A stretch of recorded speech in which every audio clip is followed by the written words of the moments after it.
ಸ್ನೇಹಿತರೆ ನಮಸ್ಕಾರ. ನಾನು ನಿಮ್ಮ ಸಂಚಾರಿ ಸತೀಶ್ ಮಾತಾಡ್ತಾ ಇರೋಂಥದ್ದು. ತುಂಬ ದಿನಗಳಾಯಿತು ವಿಡಿಯೋಗಳನ್ನು ಹಾಕ್ತಾಯಿದ್ದು. ಕೆಲವು ಕಾರಣಾಂತರಗಳಿಂದ ವಿಡಿಯೋವನ್ನು ಹಾಕೋಕ್ಕಾಗಿರಲಿಲ್ಲ. ಇನ್ನು ಮೇಲೆ ವಿಡಿಯೋಗಳು ಬರ್ತಾ ಇರುತ್ತೆ. ಏನು ಮೊದಲು ಯಾವ ರೀತಿಯಾಗಿ ನಮ್ಮ ವಿಡಿಯೋವನ್ನು ನೋಡಿ ಸಪೋರ್ಟ್ ಮಾಡ್ತಾಯಿರಿ, ಅದೇ ರೀತಿಯಾಗಿ ವಿಡಿಯೋ ನೋಡಿ ನಿಮ್ಮ ಅನಿಸಿಕೆ ಅಭಿಪ್ರಾಯಗಳನ್ನು ಕಮೆಂಟ್ ಮುಖಾಂತರ ತಿಳಿಸಿ. ಹಾಗೆ ಫಸ್ಟ್ ಟೈಮು ವಿಡಿಯೋ ನೋಡೋವಂಥವ್ರು ದಯಮಾಡಿ ಒಂದು ಸಬ್ಸ್ಕ್ರೈಬ್ ಮಾಡಿ, ಲೈಕ್ ಮಾಡಿ ಸ್ನೇಹಿತರೆ ನೋಡಿ, ಇನ್ನು ಮುಂದೆ ಬೈಕ್ ಟ್ಯಾಕ್ಸಿಯನ್ನು ಮಾಡೋಂಗಿಲ್ಲ. ಮಾಡಿದರೆ ನಿಮ್ಮ ಗಾಡಿ ಸೀಜ್ ಆಗೋದಂತೂ ಗ್ಯಾರಂಟಿ. ಅದು ನಿನ್ನೆ ನಡೆದಂಥ ಒಂದು ಮೀಟಿಂಗ್ನಲ್ಲಿ ಸ್ವತಃ ಸಾರಿಗೆ ಇಲಾಖೆ ಅಡಿಷನ್ ಕಮಿಷನರ್ ಓಂಕಾರೇಶ್ವರಿ ಮೇಡಮ್ ಏನಿದ್ದಾರೆ ಅವರೇ ಹೇಳಿದರು. ಹಾಗೆ ಇವತ್ತು ಸ್ಪಾಟಿಗೆ ವಿಸಿಟ್ ಮಾಡಿ ಯಾವ ರೀತಿಯಾಗಿ ಹೇಳಿದ್ದಾರೆ ಅನ್ನೋದನ್ನು ಒಂದು ವಿಡಿಯೋ ಕ್ಲಿಪ್ ಇದೆ, ಅದನ್ನು ಹಾಕ್ತೀನಿ. ಇವತ್ತು ನಡೆದಿರುವಂಥ ಘಟನೆ ಅದು ಯಾವ ರೀತಿಯಾಗಿ ಹೇಳ್ತಾ ಇದ್ದಾರೆ ಕೇಳ್ಕೊಂಬನ್ನಿ ಸ್ನೇಹಿತರೆ, ತದನಂತರ ಮಾತನಾಡೋಣ.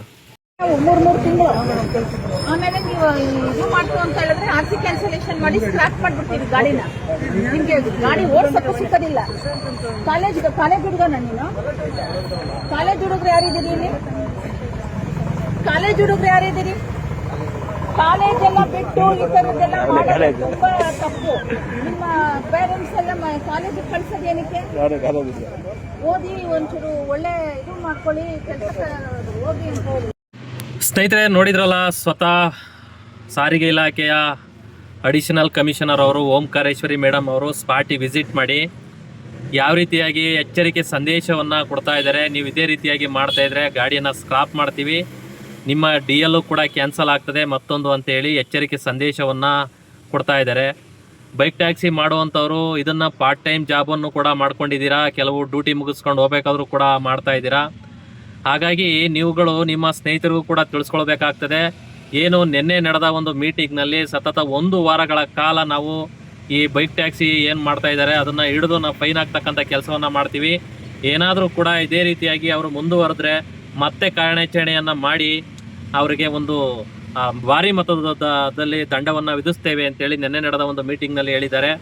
ನೋಡಿ, ಬೈಕ್ ಟ್ಯಾಕ್ಸಿಯನ್ನು ಏನು ಕೋರ್ಟಿಂದ ಒಂದು ಪರ್ಮಿಷನ್ ಸಿಕ್ಕಿದೆ, ಮಾಡ್ಬೋದು ಕರ್ನಾಟಕ ರಾಜ್ಯದಲ್ಲಿ ಅಂತೇಳಿ.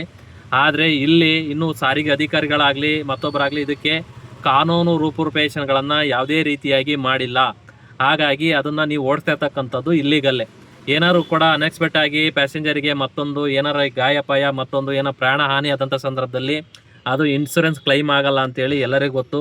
ಕೆಲವು ಇತ್ತೀಚಿನ ದಿನಗಳಲ್ಲಿ ಎಲ್ಲವೂ ಕೂಡ ಆಕ್ಸಿಡೆಂಟ್ ಆಗಿ ಒಬ್ಬರು ಯಾವ ರೀತಿಯಾಗಿ ಬೆನ್ನು ಮೂಳೆ ಎಲ್ಲ ಚೂರಾಗಿರೋವಂಥದಕ್ಕೆ ಎಷ್ಟು ಲಕ್ಷ ಆಯಿತು. ಆ ರ್ಯಾಪಿಡೋ ಕಂಪ್ನಿಯಿಂದ ಏನೋ 1 ಲಕ್ಷ ರೂಪಾಯಿನ ಕೊಡ್ಲಿಕ್ಕೆ ಹೋಗಿದ್ದಾಗ ಅವರು ತಿರಸ್ಕಾರ ಮಾಡಿ ಕೇಸನ್ನು ಹಾಕಿದಾರಂತೆ. ಅದನ್ನು ಯಾವ ರೀತಿಯಾಗಿ ಒಂದು ಅಂತ್ಯ ಕಾಣುತ್ತೆ ಅಂತ ಗೊತ್ತಿಲ್ಲ.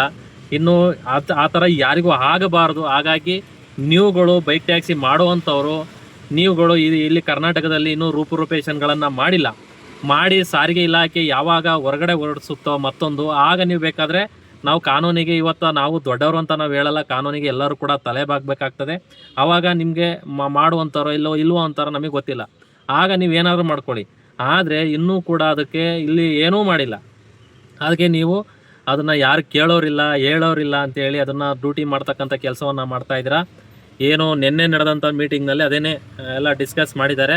ಇನ್ನು ಹಿಡಿದು ಫೈನ್ ಆಗೋದಂತೂ ಗ್ಯಾರಂಟಿ, ಕಟ್ಟಿಟ್ಟ ಬುತ್ತಿ. ನಿಮ್ಮ ಸ್ನೇಹಿತರಿಗೂ ಕೂಡ ತಿಳಿಸ್ಕೊಡ್ತಕ್ಕಂಥ ಕೆಲಸವನ್ನು ಮಾಡಿ. ಇಲ್ಲ ಅಂದರೆ ನೀವು ಇದೇ ರೀತಿಯಾಗಿ ನಾವು ಮಾಡೇ ತೀರ್ತೀವಿ, ಮತ್ತೊಂದು ನಮ್ಮನ್ನು ಯಾರು ಕೇಳೋರು ಹಂಗೆ ಹಿಂಗೆ ಅಂತೇಳಿ ನೆಗ್ಲೆಕ್ಟ್ ಮಾಡ್ಕೊಂಡು ಏನಾದ್ರು ಹೋಯ್ತು ಅಂತಂದರೆ ನೀವು ಇಷ್ಟು ದಿವಸ ಏನು ಸಂಪಾದನೆ ಮಾಡಿ 2,000 3,000 ಅಂತೇಳಿ, ಆದರೆ ನಿಮ್ಮ DL ಕೂಡ ಕ್ಯಾನ್ಸಲ್ ಆಗ್ತದೆ ಮತ್ತು ಭಾರಿ ಮೊತ್ತದಲ್ಲಿ ದಂಡವನ್ನು ವಿಧಿಸ್ತಾರೆ. ಮತ್ತು ಏನು ಮೇಡಮ್ ಅವ್ರು ಹೇಳ್ತಾ ಇದ್ದಾರೆ, ನಿಮ್ಮ ಸ್ಕ್ರಾಪಿಗೆ ಹಾಕ್ತೀನಿ ನಿಮ್ಮ ಗಾಡಿಗಳನ್ನು ಇದೇ ರೀತಿಯಾಗಿ ಮಾಡ್ತಾಯಿದ್ದಾರೆ ಅಂತೇಳಿ. ಆ ರೀತಿಯಾಗಿ ಆಗುವಂಥದ್ದು ಚಾನ್ಸಸ್ ಇದೆ. ಅಲ್ಲೇ ಸ್ಟಾರ್ಟ್ ಮಾಡಿದ್ದಾರೆ ಇವತ್ತಿಂದ, ಸುಮಾರು ಕಡೆ ಎಲ್ಲ ಕಡೆ ಹಿಡಿತಾ ಇದ್ದಾರೆ. ಇನ್ನು ಮೇಲೆ ಅವರೇ ಸ್ವತಃ ಈಗ ಅಧಿಕಾರಿಗಳೇ ಸ್ವತಃ ಬುಕ್ ಮಾಡಿ ಕರೆಸ್ಕೊಂಡು ವಿಚಾರಣೆಯನ್ನು ಮಾಡಿ ಅಲ್ಲೇ ಒಂದು ಸೀಜ್ ಮಾಡ್ತಕ್ಕಂಥ ಕೆಲಸವನ್ನು ಮಾಡ್ತಾಯಿದ್ದಾರೆ. ನೀವೇನಾದರೂ ಕೂಡ ಇನ್ನೂ ನೆಗ್ಲೆಕ್ಟ್ ಮಾಡಿ ಏನಾದ್ರು ಮಾಡೋಕ್ಕೆ ಹೋದ್ರು ಅಂತ ಅಂದರೆ ಭಾಳ ಕಷ್ಟ ಆಗ್ತದೆ. ಹಾಗಾಗಿ ನನಗೆ ತಿಳಿದ್ರ ಮಟ್ಟಿಗೆ ವಿಷಯವನ್ನು ನಮ್ಮ ಯೂಟ್ಯೂಬ್ ಚಾನಲಲ್ಲಿ ತಿಳಿಸ್ಕೊಡ್ತಾ ಇರ್ತೀನಿ. ಕೆಲವು ಹಿಂದೆ ಎಲ್ಲ ನಾನು ವಿಡಿಯೋನ ಮಾಡೋಕ್ಕಾಗಿಲ್ಲ, 1 ತಿಂಗಳು ಗ್ಯಾಪ್ ಕೊಟ್ಟಿದೆ. ಯಾಕೆ ಅಂತಂದರೆ ನಮ್ಮದೇ ಆದಂತಹ ಕಾರಣಗಳು ಮತ್ತೊಂದಿತ್ತು. ಇನ್ಮೇಲೆ ನಮ್ಮದೇ ಆದಂಥ ರೀತಿಯಲ್ಲಿ ವಿಡಿಯೋಗಳನ್ನು ಮಾಡಿ ಹಾಕ್ತಾ ಇರ್ತೀನಿ. ಮುಂಚೆ ಎಲ್ಲ ನೀವು ಯಾವ ರೀತಿಯಾಗಿ ಸಪೋರ್ಟ್ ಮಾಡಿ, ಸಬ್ಸ್ಕ್ರೈಬ್ ಮಾಡಿ, ಲೈಕ್ ಮಾಡಿ, ನಿಮ್ಮ ಅನಿಸಿಕೆ ಅಭಿಪ್ರಾಯಗಳನ್ನು ಕಮೆಂಟ್ ಮುಖಾಂತರ ತಿಳಿಸ್ತಾ ಇದ್ರಿ. ಅದೇ ರೀತಿಯಾಗಿ ಇನ್ನು ಮುಂದೆನೂ ಕೂಡ ತಿಳಿಸಿ, ಇನ್ನೂ ಇದೇ ರೀತಿಯಾಗಿ ವಿಡಿಯೋಗಳನ್ನು ಹಾಕ್ತಾ ಇರ್ತೀನಿ ಅನ್ನೋದನ್ನು ನಾನು ನಿಮ್ಮ ಮುಖಾಂತರ ಹೇಳ್ತಾ, ಏನು ನಿನ್ನೆ ನಮ್ಮ ಚಾಲಕರ ಸಂಘಟನೆಗಳೆಲ್ಲರೂ ಕೂಡ ಇಲ್ಲ ಹೋರಾಟವನ್ನು ಮಾಡೇ ಮಾಡ್ತೀವಿ. ಏನು ಅವರು ಬೇಡಿಕೆ ಇಟ್ಟಿದ್ದು ಎರಡೇ, ಒಂದು ಇಲ್ಲಿಗಲ್ ಬೈಕ್ ಟ್ಯಾಕ್ಸಿಯನ್ನು ತೆರವು ಮಾಡಬೇಕು, ಮತ್ತು ಒಂದು ಸಿಟಿ ಒನ್ ರೈಟನ್ನು ಏನು ಕಂಪಲ್ಸರಿ ಮಾಡಲೇಬೇಕು ಅಂತ ಹೇಳಿ ಏನು ಹೋರಾಟಕ್ಕೆ ಕರೆ ಕೊಟ್ಟಿದ್ದರು. ಅದಕ್ಕೆ ಏನು ಅಡಿಷನಲ್ ಕಮಿಷನರ್ ಅವರು ಸಂಘಟನೆಗಳನ್ನು ಹೋರಾಟ ಮಾಡೋದು ಬೇಡ, ನಿಮ್ಮ ಪರಿಹಾರವನ್ನು ನಾವು ಕೇಳ್ತೀವಿ, ಏನು ಮಾಡಬೇಕು ಏನು ಅಂತ ಹೇಳಿ ಏನು ನಿನ್ನೆ ಕರೆದು ಅವರನ್ನು ಮೀಟಿಂಗ್ ಮಾಡಿ ಅವರ ಅಹವಾಲುಗಳನ್ನು ಸ್ವೀಕರಿಸಿ ಇದನ್ನು ಮಾಡ್ತೀವಿ ಅಂತೇಳಿ ಒಂದು ಭರವಸೆಯನ್ನು ಕೊಟ್ಟಿರೋದ್ರಿಂದ ಹಾಗಾಗಿ ಏನು ನಿನ್ನೆ ಏನು ಮೇಡಮ್ ಅವ್ರು ಹೇಳಿದರು, ಇಲ್ಲ ನಾವು ಸೀಜ್ ಮಾಡೇ ಮಾಡ್ತೀವಿ, ಬೈಕ್ ಟ್ಯಾಕ್ಸಿಯನ್ನು ಮಾಡೋಕ್ಕೆ ಬಿಡಲ್ಲ ಮತ್ತೊಂದು ಅಂತ ಏನು ಹೇಳಿದರು. ಅದೇ ರೀತಿಯಾಗಿ ಇವತ್ತು ಸ್ಪಾಟಿಗಿಳಿದು ಅವರೇ ಸ್ವತಃ ಒಂದು ಫೈನ್ ಆಗ್ತಕ್ಕಂಥ ಕೆಲಸವನ್ನು ಮಾಡ್ತಾಯಿದ್ದಾರೆ ಅವರ ಅಧಿಕಾರಿಗಳ ಕಡೆಯಿಂದ. ಹಾಗಾಗಿ ಎಚ್ಚರಿಕೆ ಸಂದೇಶಗಳನ್ನು ನೀವು ಕೂಡ ನೋಡಿದ್ದೀರಿ.